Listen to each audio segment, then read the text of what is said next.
श्री शिवाय नमस्तु भयम।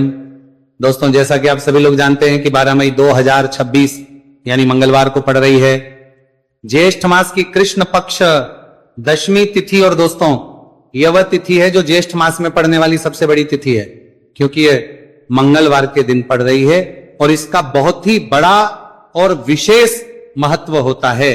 पूज्य गुरु जी ने कहा है कि अगर कभी भी मौका लग जाए और ज्येष्ठ महीने की दशमी तिथि मंगलवार को पड़ जाए तो आप लोगों को एक छुटकी काला तिल वाला उपाय तो अवश्य ही करना चाहिए। इन दोनों का संयोग बहुत ही कम आता है।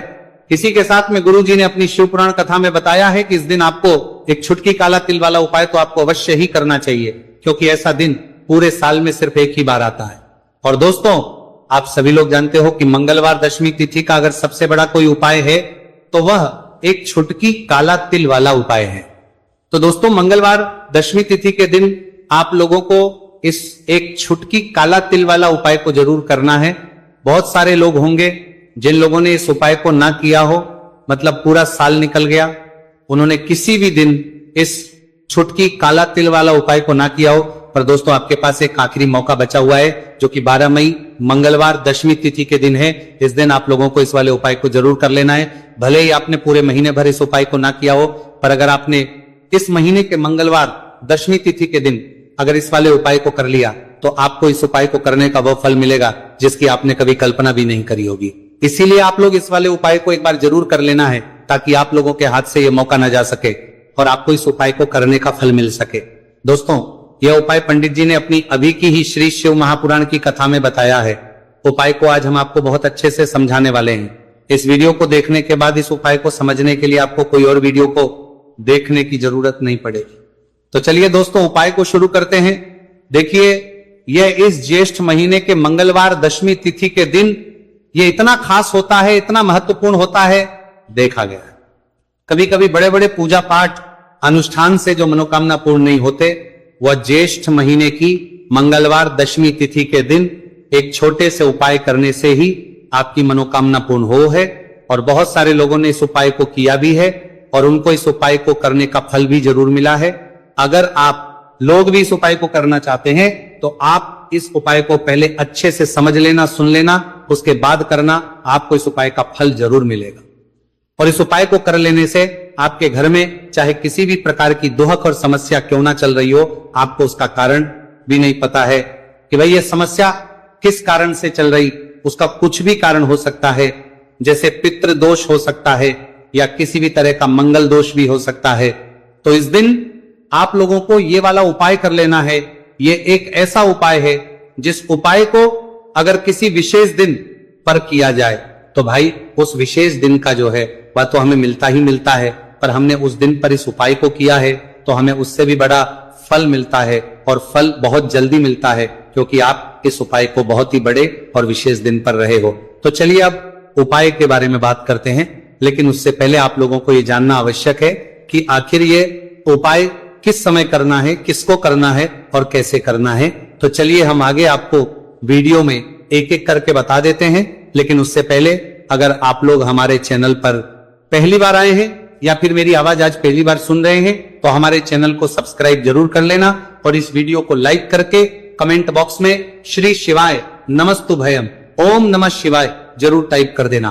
तो दोस्तों, इस एक छुटकी काला तिल वाला उपाय को हमें इस मंगलवार दशमी तिथि के दिन कैसे करना है, किसको करना है, किस समय करना है और कहां पर करना है, ये सारे सवालों के जवाब आपको इस वीडियो में मिल जाएंगे।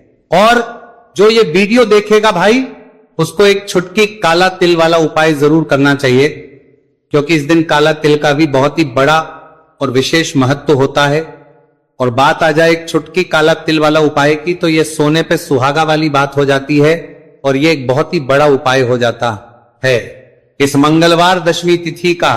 तो अब दोस्तों, इस एक छुटकी काला तिल वाला उपाय को आखिर करना किसको है, सबसे पहले हम लोग वो बात जान लेते हैं। तो देखो, घर की जो बड़ी माताएं बहनें होती हैं, उन माताओं बहनों में से कोई भी एक बड़ी माता बहन इस वाले उपाय को कर सकती है। और दोस्तों, अगर आप तो अपने घर में से सभी सदस्यों को भी इस उपाय को करवा सकते हैं। अगर किसी व्यक्ति की खुद की कोई मनोकामना है, खुद की कोई दुख और परेशानी है, जो कि वो अपने लिए ही करना चाहता है इस वाले उपाय को, तो वो खुद अपने लिए भी कर सकता है। बाकी अगर कोई घर में से ऐसा है जो कि अपने पूरे घर परिवार की सुख और शांति के लिए ये वाला उपाय करना चाहता है, तो भाई वो भी कर सकता है, उसमें भी कोई दिक्कत वाली बात नहीं है। कहने का मतलब है कि इस उपाय को हर एक सदस्य भी कर सकता है और पूरे घर परिवार के सदस्य के लिए घर की बड़ी माताओं बहनों में से कोई एक माता बहन भी कर सकती है। माताएं बहनें अगर घर में उपस्थित ना हो या वह यह वाला उपाय ना कर पा रही हो, तो फिर घर का कोई बड़ा सदस्य भी इस एक छुटकी काला तिल वाला उपाय को कर सकता है, चाहे फिर वह पुरुष ही क्यों ना हो, उसमें कोई भी दिक्कत वाली बात नहीं है। उसके बाद में दोस्तों जो अगला प्रश्न निकल आता है वो ये आता है इस उपाय को लेकर कि आखिर इस उपाय को हमें किस समय करना है, सुबह के समय करना है कि शाम के समय करना है। तो देखो इस वाले उपाय को आप लोग सुबह के समय भी कर सकते हो और शाम के समय प्रदोष काल में भी करते हो सकते हो। अब अगर आप पूछो कि भाई सबसे उत्तम समय कौन सा रहेगा इस एक छुटकी काला तिल वाला उपाय को करने का, तो हम आपसे बस यही कहेंगे कि इस उपाय को आप सुबह के समय करेंगे तो ज्यादा बेहतर होगा। बाकी अगर प्रदोष काल शाम के समय भी करेंगे तो भी अच्छा होगा, उसमें कोई भी दिक्कत वाली बात नहीं है। तो अब दोस्तों जो अगली सबसे बड़ी और महत्वपूर्ण बात आती है वो ये आती है कि सुबह अगर हम उपाय को करेंगे तो हमें कितने बजे से लेकर कितने बजे तक के बीच में करना है, और शाम के समय प्रदोष काल में करेंगे तो हमें कितने बजे से लेकर कितने बजे के बीच में करना है। तो देखो सुबह जितनी जल्दी हो सके आप उपाय को करने की कोशिश करना, कि अगर किसी कारणवश लेट भी हो जाओ, थोड़ी देर भी हो जाए, तो 10 या 11 बजे तक भी आप उपाय कर लेना, पर 12 बजे से ज्यादा देरी ना हो, ठीक है, इस बात का ध्यान रखना।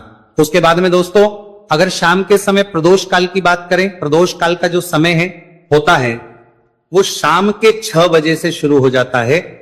मतलब शाम के 6 बजे से लेकर 7 बजे के बीच का जो समय होता है यह समय प्रदोष काल का समय होता है।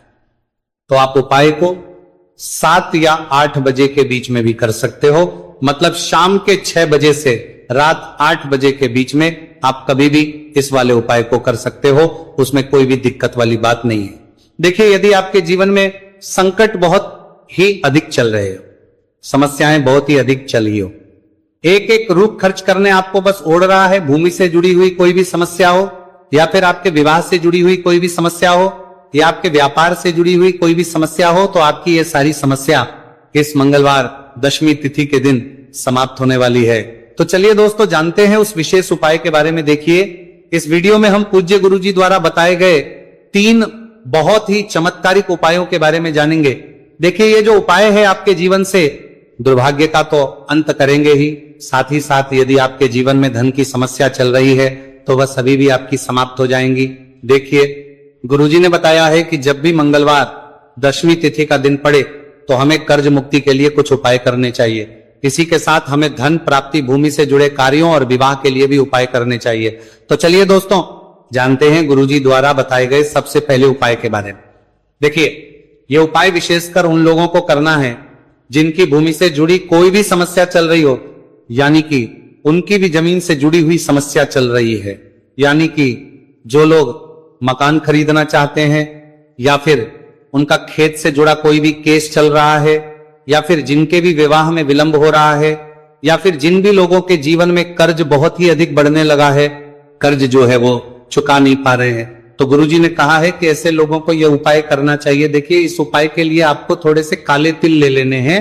देख आपको मात्र 1 चुटकी काले तिल ले लेने हैं, इसी के साथ में आपको थोड़ा सा शहद ले लेना है, फिर सबसे अंत में आपको 1 लोटा शुद्ध जल ले लेना है। तांबे के पात्र के अंदर आपको अपने घर से शुद्ध जल ले लेना है और इन सभी सामग्रियों को आपको लेकर के पहुंच जाना है भगवान शिव के मंदिर में। देखिए पूज्य गुरुजी ने बताया है कि इस उपाय को आप सुबह से लेकर के शाम तक किसी भी समय में कर सकते हैं। देखिए मंदिर पहुंचने के आप जो काले तिल लेकर के गए थे उनमें आपको थोड़ा सा शहद लगा लेना है। देखिए आप जो शहद लेकर के आए हैं उस शहद में आपको यह काले तिल अच्छे से डुबो देना है और शहद से युक्त ये जो काले तिल हैं इन्हें आपको शिवलिंग पर अर्पित कर देने हैं, या फिर आपको शिवलिंग के चारों तरफ अच्छे से काले तिल का लेपन कर देना है।